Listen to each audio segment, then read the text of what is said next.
A lot of times we focus on being perfect. Perfect. A lot of times, a lot of persons focus on being perfect, when in reality, the main thing you should focus on just starting. Trial and error. Try something. If you fail, you know where you go wrong. You know what. I have a personal experience with even this journey that I'm starting with, motivating, inspiring, and helping persons to have a good walk by faith with God. And I just take up my phone and I said, I have a camera, why not just post? So I'm trying my best to post. But not only that experience, I've seen where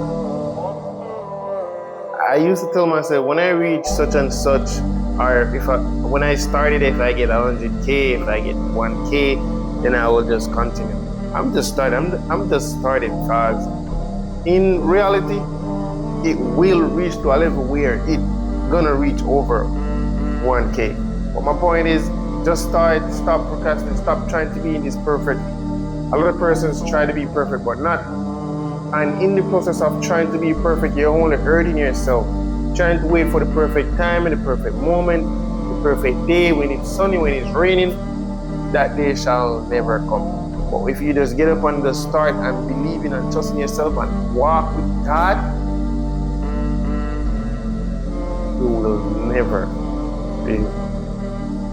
And even if you fail, it's for you to get back up. We're so programmed in school that if you fail by the grade or whatsoever. But if you fail, that's your opportunity to know what to do in the next run. That's your opportunity. Take failure as gifts of offerings. Failure is good. Failure is good. Don't beat up yourself. Don't feel like the world is going to crumble upon you. Don't feel like you fail. Failure is a gift. Right? So take failure by the chin and brush yourself off and keep moving. Alright? Check out this video.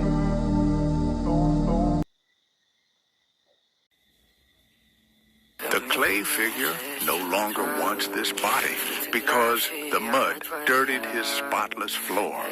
But the more he tried to scrape off the mud, the more there was. And he ended up making the floor even dirtier. He wanted to wipe the dirt off the ground, but the more he wiped, the more dirt there was. The clay figure looked at its dirty, muddy hands. Just then, a box suddenly popped out from the wall.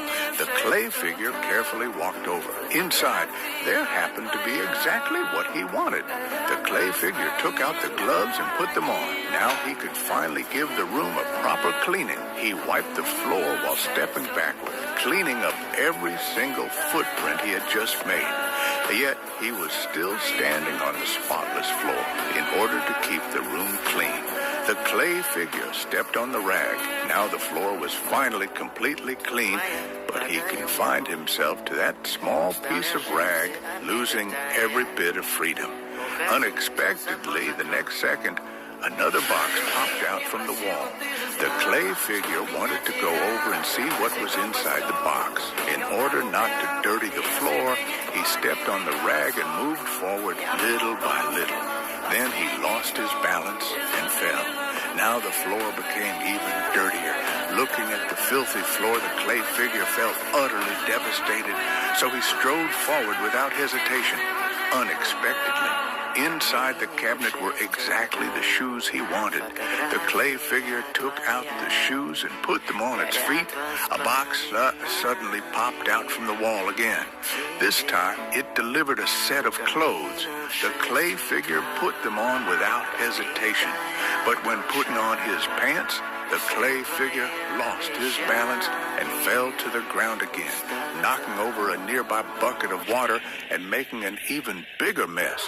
He doesn't understand why. Even though he has already worked so hard, things only got worse and worse. He sat on the ground in disappointment, growing sadder the more he thought about it. The clay figure angrily took off its clothes and threw them away. He hated himself for being covered in mud from head to toe. He frantically wanted to scrape the mud off his body, but he forgot that he himself was just a clay figure. He grabbed a handful of mud and hurled it out fiercely. The result was that it smashed through the wall nearby. The clay figure curiously walked over, only to see a completely different world. Although they were both clay figures, but he lives happily and freely. Not only does he not mind the dirt on his body, he can even add his own colors to the dirt. So it turns out that living cautiously, it will only make yourself more miserable. So make peace with yourself. Perhaps you will discover a different world and a different